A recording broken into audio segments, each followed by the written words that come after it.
In this section, we're going to look at the trigonometry of right triangles. So given a right triangle with acute angle theta, so something that looks like this, remember an acute angle is just any angle that has measure less than 90 degrees or pi over 2 radians. Then we can relate the sides of the triangle as follows. There's the side that's adjacent to the angle. There's the side that's opposite the angle, and for every right triangle there's the hypotenuse, which is opposite the right angle. With this setup, we can define our 6 trigonometric functions as follows. Sine of theta is going to be the opposite over the hypotenuse. Cosine of theta is the adjacent over the hypotenuse. Tangent of theta is the opposite over the adjacent. Cosecant is the hypotenuse over the opposite. Secant theta is the hypotenuse over the adjacent, and cotangent theta is the adjacent over the opposite. One way to remember this is, again, for our main 3 trig functions, sine, cosine, and tangent, we can think of this as SOHCAHTOA. So SOH is the sine equaling the opposite over hypotenuse, cosine being our adjacent over our hypotenuse, and tangent being the opposite over adjacent. And again, if you can remember those 3, you can always use your reciprocal identities to get the other 3. Since all right triangles with angle theta are considered similar, meaning the ratios of the angles and the ratio of the sides are the same, these ratios do not depend on the size of the triangle. So let's look at an example. Let's find the 6 trig values for the triangle given here. We have a hypotenuse of 25, we have an adjacent side of 24, and an opposite side of 7. So based on our definitions, our sine of theta is the opposite over hypotenuse, so it'll be 7 over 25. Our cosine of theta will be our adjacent over hypotenuse, so 24 over 25. Tangent of theta will equal the opposite over adjacent, or 7 over 24. And again, once we know those 3, we can use our reciprocal identities to get the other 3. So cosecant of theta will be 25 sevenths. Secant of theta will be 25 24ths. And cotangent of theta will be 24 over 7. In the next example, we want to sketch the triangle that has cosine of theta equal to 3/5 and find the other trigonometric values. So here, what's different from what we did with the unit circle is that, as we can see, cosine of theta equaling 3/5 does not necessarily land at a nice value on our unit circle. So we're going to find the triangle in standard position that has, again, the adjacent over the hypotenuse being 3 over 5. And we'll find the other side and then find the other trig values. So again, in standard position, we can see that the x value is going to be 3, the radius is going to be 5, and so to find the opposite side, we can use our Pythagorean theorem, because you'll notice that this is a right triangle. So we can set up 3 squared plus y squared will equal 5. So y squared will equal 16, or y will equal 4. That'll be our other side. Notice here, even though y squared equals 16 normally gives us y equal plus or minus 4, remember these are distances that we're looking at. So our values here will be positive in the first quadrant. Once we move to other quadrants, even though we're looking at distances, depending on what the x and y values are and which quadrant we're in, will determine the sign on the values. Now that we have all 3 sides of the triangle, we can find our trig values. So our sine of theta will be the opposite over hypotenuse, or 4/5. Tangent of theta is the opposite over adjacent, so 4/3. Cosecant will reciprocate the sine, so 5/4. Secant, reciprocate our cosine, which was given to us, so that'll be 5/3. And cotangent will reciprocate the tangent, which is 3 over 4. So like the unit circle, there are some angles for which you should know all of the trig values.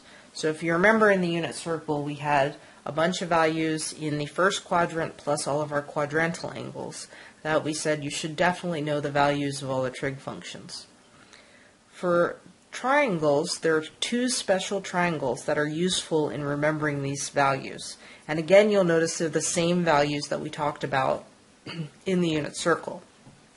One of the main differences is that we'll be looking at both degree and radian measure. So the first triangle is an isosceles triangle formed by cutting along the diagonal of a square with sides of length 1. Now, if you don't remember all of the steps to this, you're going to want to just remember the pieces that are kind of highlighted.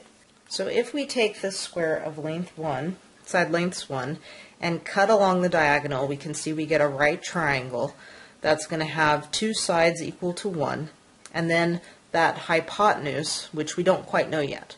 But again, using our Pythagorean theorem, we can find the length of that hypotenuse. Now this triangle, the side lengths here, just give the ratios of the sides, but more importantly, those ratios are held for any right triangle that is isosceles in this fashion. Okay, and what's more important is that if you notice the angle measures of the other two angles in that triangle, they are going to be exactly the same. We've basically cut two 90-degree angles in half. So if I have a 45, 45, 90 degree angle, triangle, then the ratios of the sides are going to be 1 to 1 to the square root of 2. Now again, this will translate over into radians. If I have an isosceles triangle where the same angles are pi over 4, then the ratio of the sides again is going to be 1 to 1 to the square root of 2. And again, this is nice because once I know the right angle, I can find my trig values of the different sides. And again, I've listed just the first three because again, you can use your reciprocal properties to get the other three. The second triangle is half of an equilateral triangle with side lengths 2. So again, cutting this, knowing the properties of our equilateral triangle, we can find some nice values of our trig functions. In this case, if I bisect an equilateral triangle where all of the side lengths are 2, again I can see I'm going to get a right triangle. And here again, I can use the Pythagorean theorem to find the third side. So here I can see that the relationship of the sides for the equilateral triangle, or half of the equilateral triangle, is going to be 1 to the square root of 3 to 2. Again, because it's an equilateral triangle, this makes the angle values nice to find. And again, we've got the right angle from the height to the base, and we can find the other ones knowing that the total angle measure is 180 degrees in a triangle, so if it's an equilateral, then all of them have 60 degrees. Because we're bisecting that top angle, we know that one's going to be 30 degrees, and then the other side is going to be a 60-degree angle. Again, we get a similar relationship in terms of radians. So for a pi over 3, pi over 6, pi over 2 triangle, we see 1 to root 3 to 2 is again our relationship or the ratios between the sides. Again, finding our trig functions, we can again use our triangle methods to get those. And so we get two sets of relationships for sine of 30, cosine of 30, tangent of 30, or corresponding trig values for pi over 6. We'll get respectively 1/2, root 3 over 2, and root 3 over 3. For sine, cosine, and tangent of 60 degrees, or again corresponding to pi over 3, we'll get respectively root 3 over 2, 1/2, and root 3. Now again, notice all of these values, the 45 degree, the 60 degree, and the 30 degree, or the pi over 4, pi over 6, and pi over 3, these are all angles that we talked about in the unit circle section. Again, this is just another way to remember these angles. So now that we have some nice values of our trig functions, we can look at the not so nice values. And one of the applications that you're going to be asked to do with these not so nice values is to solve a right triangle.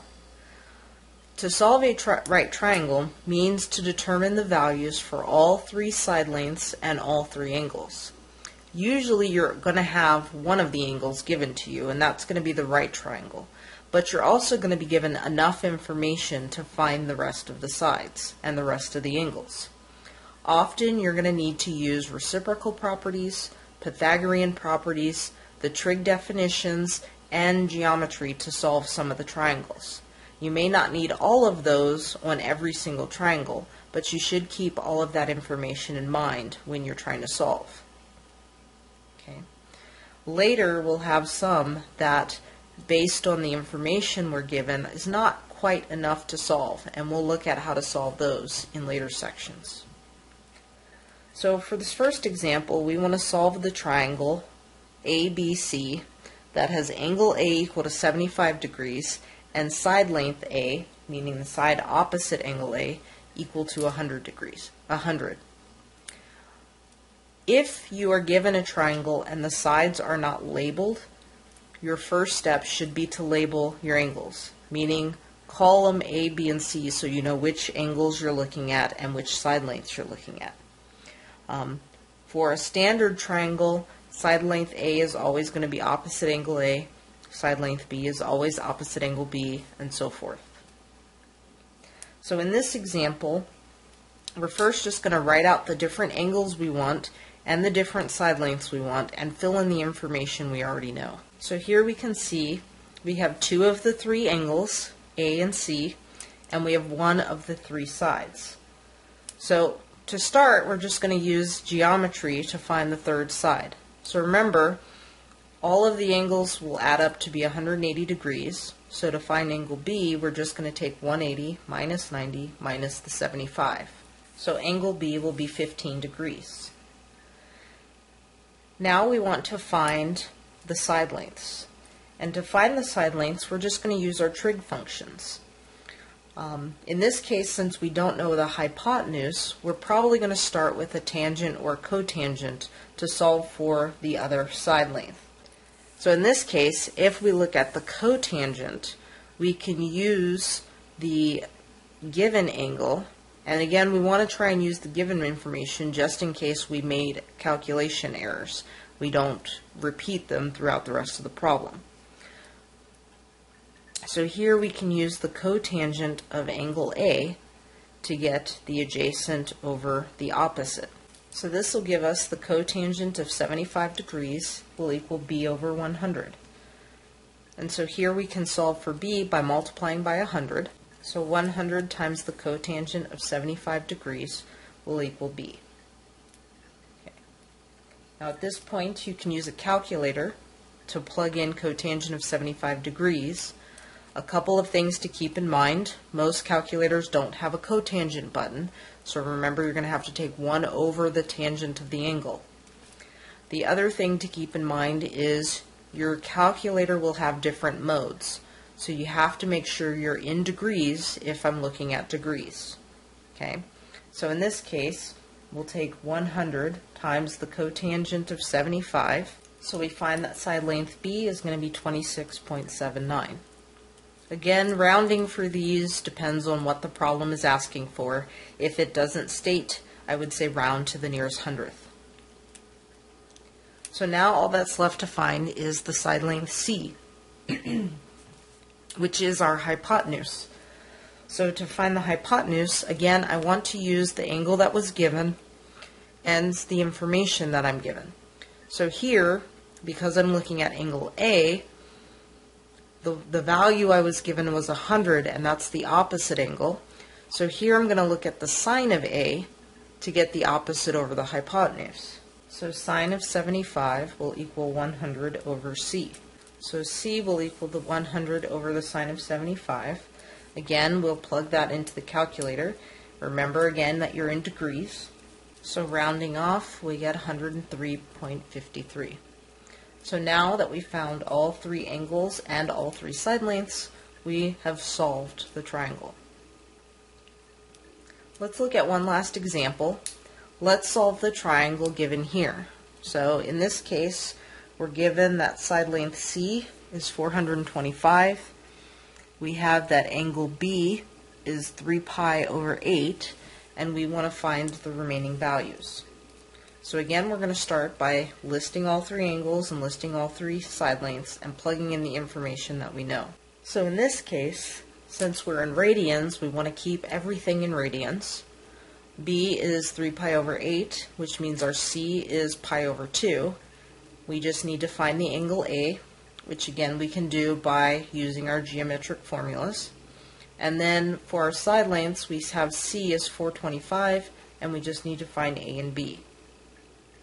So for angle A, we see that pi minus pi over 2 minus 3 pi over 8 gives us A equaling to pi over 8. For our side lengths, again, we want to use the given information to find some of the other pieces. So here we can use angle B and the hypotenuse to find both the adjacent and the opposite sides. So to find side length A, which again is going to be opposite angle A, this is going to be a cosine because it'll be adjacent to the angle that we know. So cosine of 3 pi over 8 will equal A over 425. So little a will equal 425 times the cosine of 3 pi over 8, which will give us 162.64. We can do the same type of thing with B, where B is going to be the side opposite our angle that's given. So sine of 3 pi over 8 is going to equal B over 425. So 425 times the sine of 3 pi over 8 will equal B, or B will equal 392.65. Again, when solving right triangles, you have to be very careful when you're using your calculator and making sure you are putting in the trig functions correctly, whether you're using the reciprocals or you're using the basic trig functions. But also, you have to be careful as to whether you're in the radian mode or the degree mode.